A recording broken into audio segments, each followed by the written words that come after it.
Hello, friends, and welcome back to Malicious Compliance Stories.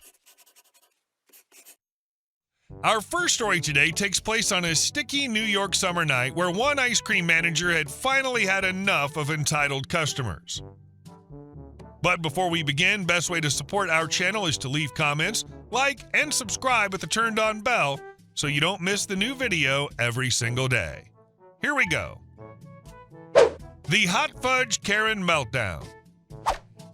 In 2018, I was managing a Ralph's Italian Ice location in the New York City area, a busy little ice cream stand that was always slammed during the summer. We had a small team of teens and college kids, most of them working their first jobs, so part of my role was to not only run the store, but also protect them from the occasional nightmare customer. And that night, I met one for the books. It was a humid evening and the line was long. Families, kids, couples, the usual crowd. I was behind the counter helping scoop when I heard a sharp, irritated voice from the front window. One of my high schoolers, barely 16, was shrinking back while a woman leaned over the counter, snapping her fingers and raising her voice. "Excuse me, hello, this is melting." I stepped in immediately, wiping my hands on my apron. "Hi there, I'm the manager. What seems to be the issue?" The woman held up her hot fudge sundae like it was an exhibit in a courtroom. "This hot fudge is hot. It's melting my ice cream." I blinked, trying to process that. "Well, ma'am, hot fudge is served hot. That's why it's called hot fudge." Her expression didn't budge. "That's ridiculous. You people don't know how to make a sundae. I want it fixed." At that point, arguing about the temperature of hot fudge wasn't worth it. I smiled and said, "No problem. How about I make you one with magic shell instead? That one hardens and won't melt your ice cream." She huffed but agreed. I let her keep the original sundae. I figured she'd just complain if I took it, and made her a new one with the alternative topping. But when I came back, she'd already moved on to her next grievance. She was stirring her spoon through a cup of Graham Crunch ice cream, a kind of sherbet-like flavor, and glaring at it like it had personally offended her. "There's no crunch in this," she snapped. "I get this all the time. You people didn't put the Graham Crunch in it. You're ripping me off." I explained as patiently as I could that the Graham flavor was mixed into the ice, not a separate topping, and we didn't make it ourselves. It came pre-made from the distributor. She wasn't having it. "Don't lie to me. I know there's supposed to be graham cracker pieces in it. You're just being stingy." At this point, a line had formed down the block. Everyone's watching this one woman hold up service for nearly 10 minutes. I could feel my patience wearing thin, so without another word, I turned and walked to the back. We had a giant container of crushed graham cracker topping for sundaes. I grabbed it, walked right back to the window, and popped off the lid. The woman was still ranting as I scooped a huge handful out, and then another, and dumped the entire container right over her cup. Crumbs and chunks of graham cracker rained down like confetti. They went everywhere, into the cup, onto the counter, on her hands, even on the floor. Her ice cream was now, without a doubt, the crunchiest Graham Crunch ever made. The crowd behind her started laughing. She went bright red and started yelling, "I know the owner. I'm going to get you fired." I didn't miss a beat. "Oh, you know Steve?" "Yes, I do. I'll have your job." I smiled. "That's funny. The owner's name is John. Have a nice night, and please don't harass my employees again." The crowd absolutely lost it. She stood there stunned for a second, then gathered her sticky mess of a dessert and stormed off without another word. The best part? The next several customers who'd witnessed the whole thing tipped generously. We got 3 separate $20 bills tossed into the jar, each one with a grin and a "that's for dealing with that lady." By the time we closed, my team was buzzing. The younger kids were practically glowing. I'd shown them that management had their back, and they didn't have to just smile and take abuse from entitled customers. The infamous hot fudge lady never came back after that, but her legend lived on. Anytime someone complained about something trivial, one of the scoopers would quietly say, "Careful, or you'll get the Graham Crunch special." What the hell? It's hot fudge. Of course it's warm. It's supposed to melt the ice cream a bit, Karen. It's the wonderful mix of cold and warm that makes it why you have pie, cobbler a la mode. God, I hate cheap people that eat a meal and then try to get it free by complaining. The audacity. Thank you for being a good manager and realizing the customer isn't always right. And our second story. How a BMW driver lost her cool over nothing. I work in agriculture, which means I spend a lot of time hauling boxes and supplies out to the fields for our workers. One morning, I parked along a narrow road beside a gutter to unload packing materials. I made sure to pull as far to the right as possible. Any closer and my tires would have fallen in. The opposite side had a larger ditch with another road running parallel, so drivers could easily take that route if they wanted. This road wasn't wide, but it wasn't blocked either. Cars could pass, they just needed to slow down. As I started unloading, 3 vehicles turned onto the road. The first was a large truck. It slowed down and squeezed past without an issue. The second was an SUV that made it through with room to spare. Then came a little BMW driven by a woman who clearly wasn't having a good day. Instead of carefully passing like the others, she slammed on her horn and just sat there glaring at me. It wasn't a quick, "Hey, heads up," honk. It was a long, angry one that screamed entitlement. I set down the box I was carrying and walked over to check. There was plenty of room. I'd just watched 2 larger vehicles make it through fine. "There's enough space to pass," I told her calmly. "The truck that came before you was bigger and got by without a problem." She immediately snapped, "You can't park here. Move your car." "I'm unloading supplies for harvest," I said, trying to stay polite. "Who cares if you're unloading? Just move," she yelled, crossing her arms like she was waiting for me to magically disappear. I just stared at her, honestly baffled. She could have taken the road on the other side of the ditch. She could have driven forward like the truck and SUV had. But no, she wanted me to stop working, move my vehicle, and inconvenience everyone just so she wouldn't have to steer a little to the left. I stepped back and gestured for her to drive through. "You can make it," I said. She glared at me, clearly furious that I wasn't backing down, then finally inched forward and, surprise, passed my car with no problem at all. Not even close to touching it.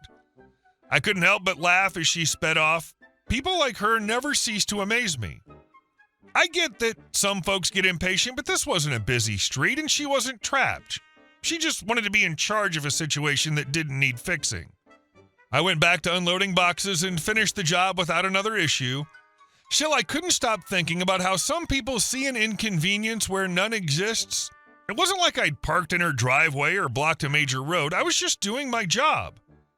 Out here, I'm used to dealing with heat, dust, and the occasional stubborn tractor, but apparently entitled drivers can be worse than any of that.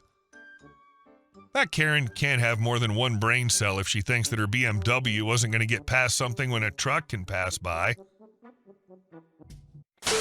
And our next story. Evict me without cause and only give me till midnight to be out? No problem. Once upon a time, I was living in a, not legal, basement apartment in an old Hungarian woman's house. I was poor and the rent was cheaper than anything else around, so I took it. How bad could it be? She was horrific. At first, she was an okay landlady, but then things started to turn. I first noticed something was off when I came home from work. You know that feeling when someone's been in your room? Yeah, that. I asked her if she'd been in there and she denied it, so I set up a camera and caught her on tape. I asked her again and she denied it, saying she never goes into my apartment without telling me. When I showed her the video, she got mad at me. I worked nights. One time she came in during the daytime while I was home lying in bed under the sheets. I woke up when she came in and asked if I could help her. She said no and left. After that, she'd call me lazy boy whenever she saw me, assuming I didn't work because I was home during the day. Things kept getting worse. She'd sometimes shut off the water when she thought I was using too much or when I refused to share my Wi-Fi password with her other tenant. Finally, one night I had some friends over for a birthday. There were 6 of us total. It was around 11 p.m., and trust me when I say we were not being loud at all. We were just hanging around the coffee table eating cheesecake and talking and laughing. She came into my apartment yelling that I was having a loud party with too many people in the middle of the night. She even grabbed my shirt, insisting everyone had to leave. Oh, hell no. That was it. I pushed her off me and the police were called. That Monday, she left a poorly written, handwritten eviction notice on my door. She demanded that I be out by Saturday at midnight. By 11:59 p.m. that Saturday, all my stuff was in a U-Haul. My friends and I were just bagging up trash and other things for the dump when she came in and yelled that it was past midnight.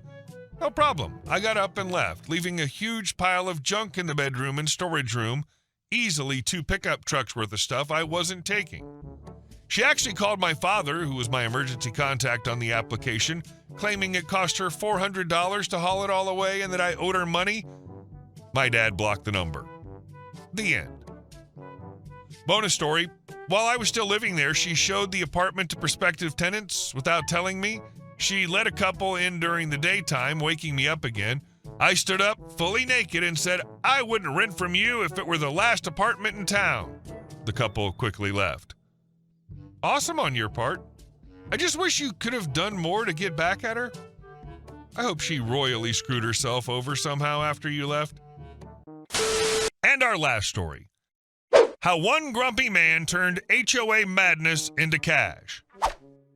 When I was a teenager, they built one of those shiny new HOA developments a few miles closer to town from where we lived. You know the type, rows of cookie-cutter houses painted in 3 shades of beige, fresh asphalt, and neighbors who start measuring your grass height before the paint dries on their own front doors. Right near the entrance sat an old house that had been there long before the HOA was even a concept. It was a bit run down, sure, peeling paint, a sagging porch, maybe a junked-out truck in the side yard. But it was home to one guy, a gruff, older man named Tom. He'd been there for decades, long before the first bulldozer even scraped that field.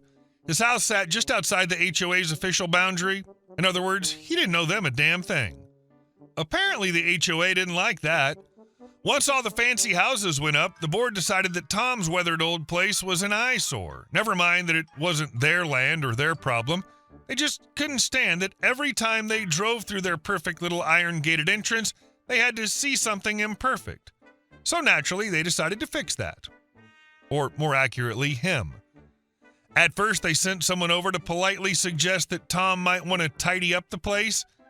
They even offered a pamphlet on curb appeal standards for the new neighborhood. He looked at the woman standing on his porch, spat tobacco juice in a coffee can, and said, "Ma'am, I'll get right on that, soon as you leave."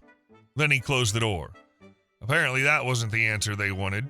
A few weeks later, the HOA sent a letter. It wasn't even addressed properly, just resident at address. Inside was a formal request to restore the property to a standard consistent with the surrounding community. They even listed specific suggested improvements, like repainting the siding, removing the porch furniture, and replacing his non-compliant fencing. Tom marched that letter straight down to the HOA office and told them in no uncertain terms, "You don't own me, you don't own this land, and you can go straight to hell." That should have been the end of it, but of course it wasn't. They came back again, this time with a smile and a bribe. "We'd like to offer to cover part of the cost of renovations," they said, pretending they were being generous. Tom's response was a familiar one, "F off." When they pressed him, he added, "I didn't ask for your money, and I don't need your approval to live in my own damn house."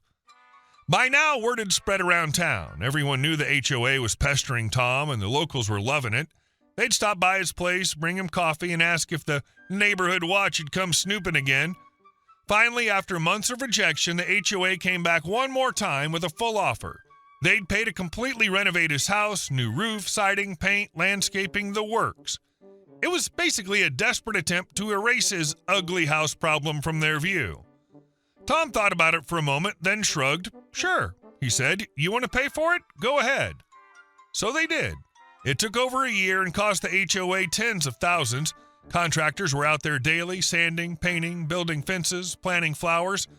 The HOA bragged about it in their newsletter like they were performing a community service.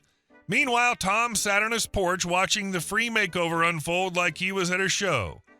When it was done, the place looked gorgeous. The HOA had achieved their dream. Their little suburban utopia now had a picture-perfect house at the entrance.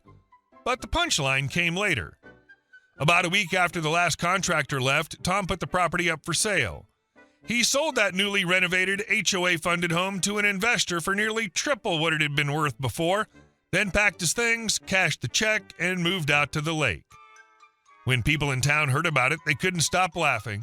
The HOA had spent a fortune to beautify a house they didn't own, all because their board couldn't stand the sight of chipped paint. Tom walked away richer, happier, and absolutely legendary. And somewhere, probably sitting on a dock with a beer in hand, Tom's still laughing about it. If you don't own it, you don't control it.